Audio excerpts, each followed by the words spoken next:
사랑하는 성도 여러분, 좋은 아침입니다. 오늘도 우리 영생의 소망을 따라 하나님의 상속자가 되었습니다. 기쁘게 우리가 할 수 있는 선을 행하는 하루 되시기를 바라고요. 명절입니다. 지금이야말로 그리스도인들다운 대인관계를 우리의 가까운 가족들 가운데 또 보이는 하루가 되시기를 축복하겠습니다. 오늘 디도서 3장 9절에서 15절, 디도서 마지막 부분 보도록 하겠습니다. 9절. 그러나 어리석은 변론과 족보 이야기와 분쟁과 율법에 대한 다툼은 피하라. 이것은 무익한 것이요 헛된 것이니라. 바울은 선한 일에 열심을 내라고 했는데요.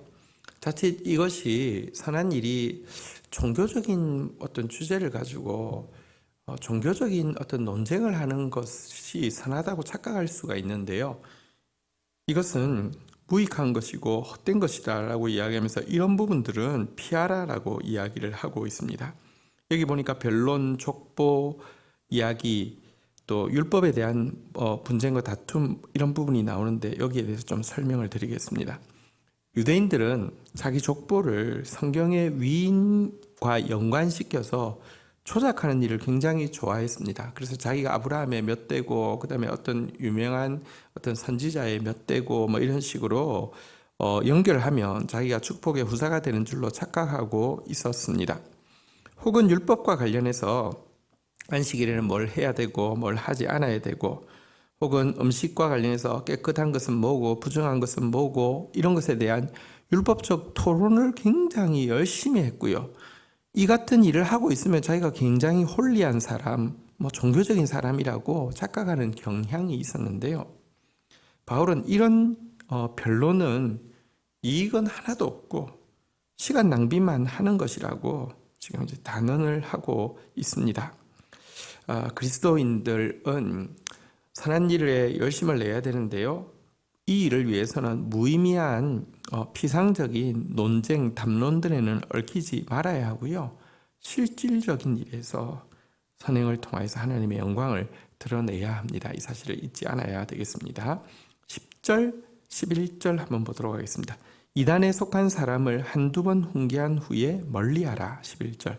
이러한 사람은 내가 아는 바와 같이 부패하여 스스로 정죄한 자로서 죄를 짓느니라. 자, 이제 초대교회도 이미 이단에 빠진 자들이 나오고 있었는데요. 이들에 대해서 대할 바른 태도에 대해서 이렇게 이야기합니다. 이런 사람들이 있다고 하면 한두 번 훈계할 수 있지만 그 다음에는 관계를 끊고 멀리하라라고 이야기를 하고 있습니다.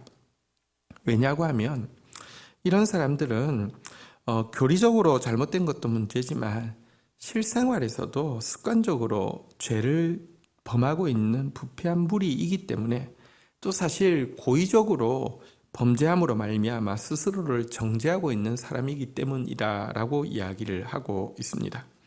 오늘날 교회가 사실은 이단보다 더 못하다는 이야기를 들을 정도로 부끄러움을 당하고 있습니다. 이 일 앞에서는 우리가 정말 부끄러운 마음으로 참회함이 마땅합니다. 그런데 여러분 복음 자체가 잘못된 것이 아니라 우리가 복음을 잘못 살아내고 복음을 잘 알지 못했기 때문입니다. 그런데 이단은 그 자체가 거짓이죠. 어떻게 자기가 하나님입니까? 어떻게 자기가 예수님입니까? 어떻게 자기가 성령님입니까?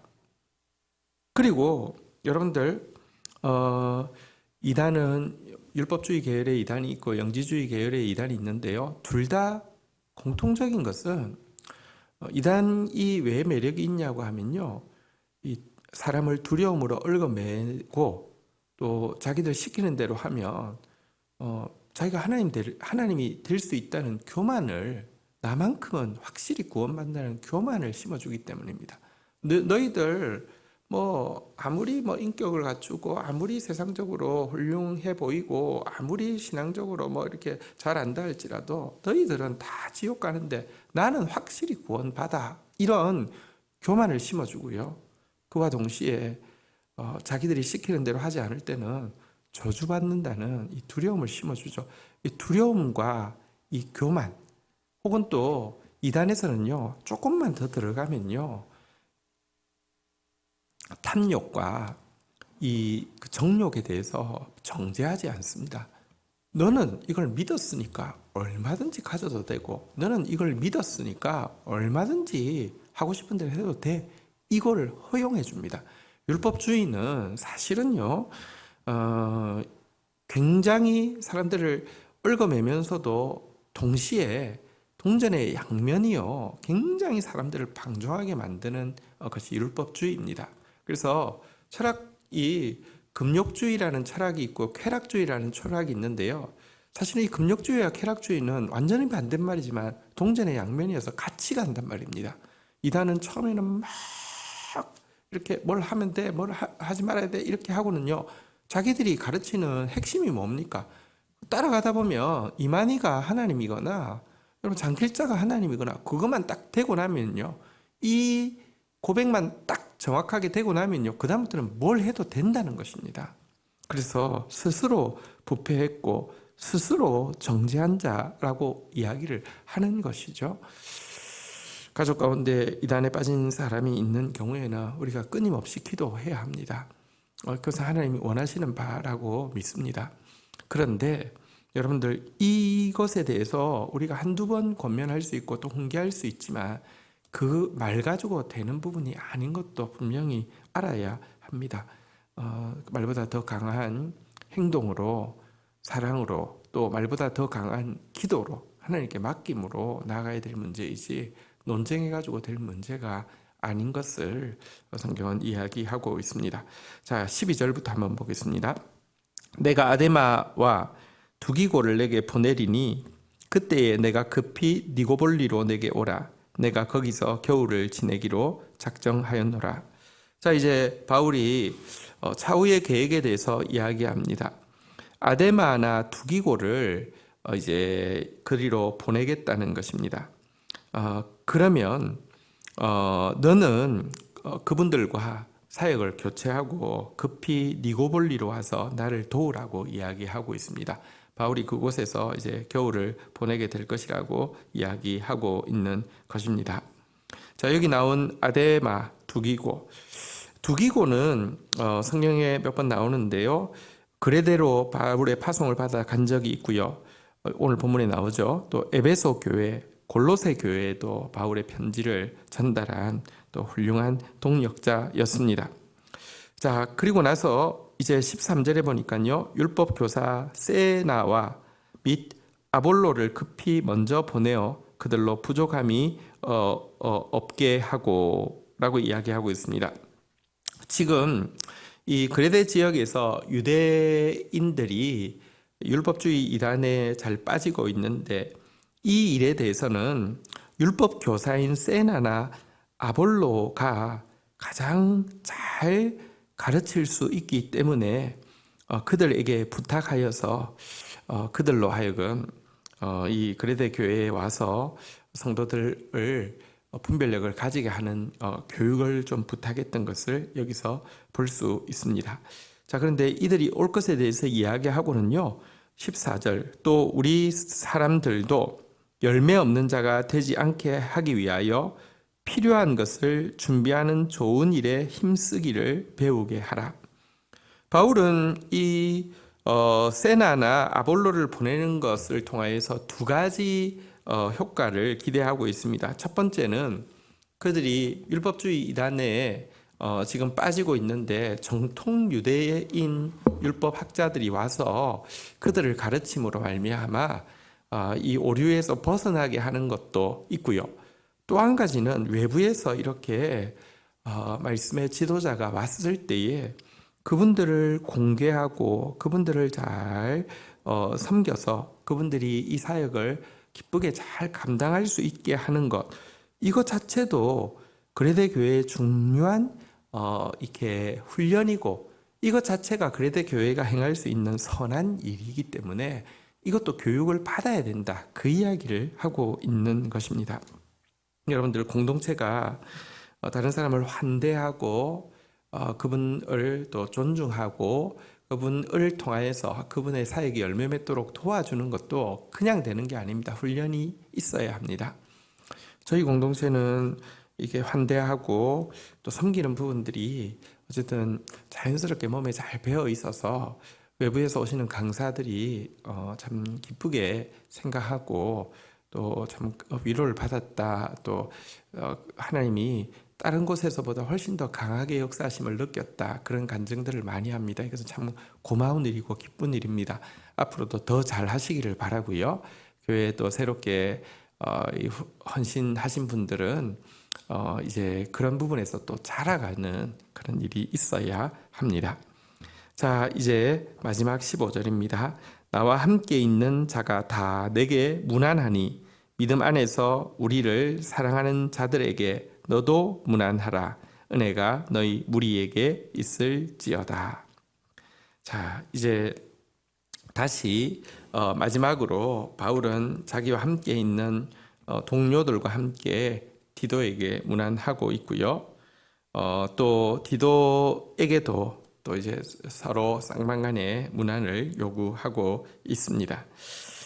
은혜 없이는 우리는 아무도 설 수 없는 자들이기에 은혜가 너희 무리에게 있을지어다. 마지막으로 또 다시 은혜의 주께 부탁하고 있습니다. 여러분, 우리는 다 그리스도의 은혜로 말미암아 구원받았고 우리는 모두 다 그리스도의 나라를 세우는 일에 동력하는 사람들입니다. 서로 무난하고 서로 격려하며 함께 하나님의 나라를 세워가는 행복한 교회 공동체 되어져 가기를 주의 이름으로 축복드립니다. 주신 말씀 붙잡고 제가 기도하며 나가도록 하겠습니다. 하나님, 저희들이 선한 일에 열심내는 것과 자칫 종교적인 주제를 가지고 많이 말하고 또 논쟁하는 것을 착각하지 않도록 도와주십시오. 정말 선행을 필요로 하는 영역들을 보게 하시고 삶으로 섬기는 일에 빠른 사람 되어지게 하여 주시고 열매 없는 말싸움에 휘말리는 자 되지 않도록 도와주십시오. 하나님, 저희 성도들 가운데 가족 중에 이단에 속한 자들로 인하여 고통하는 경우들이 있습니다. 불쌍히 여겨주시기를 간절히 간구하고 소원합니다. 하나님, 진리의 빛이 그 가정에 비치어서 하나님, 그 거짓과 또 두려움과 교만의 결박이 끊어질 수 있도록 도와주시기를 원하옵고 또 저희들은 지혜롭게 처신하며 말을 뛰어넘는 사랑과 또 말을 뛰어넘는 진리로 살아내서 하나님 자신을 지키고 또 중보자로서의 사명을 감당할 수 있도록 은혜를 더하여 주시기를 간절히 간구하고 소원합니다. 하나님, 저희 공동체가 또 하나님께서 하나님의 사람들을 또 선대하고 또 축복하는 일에 익숙한 공동체, 또 더 잘 감당하는 공동체 되어질 수 있도록 은총을 베풀어 주시기를 원합니다.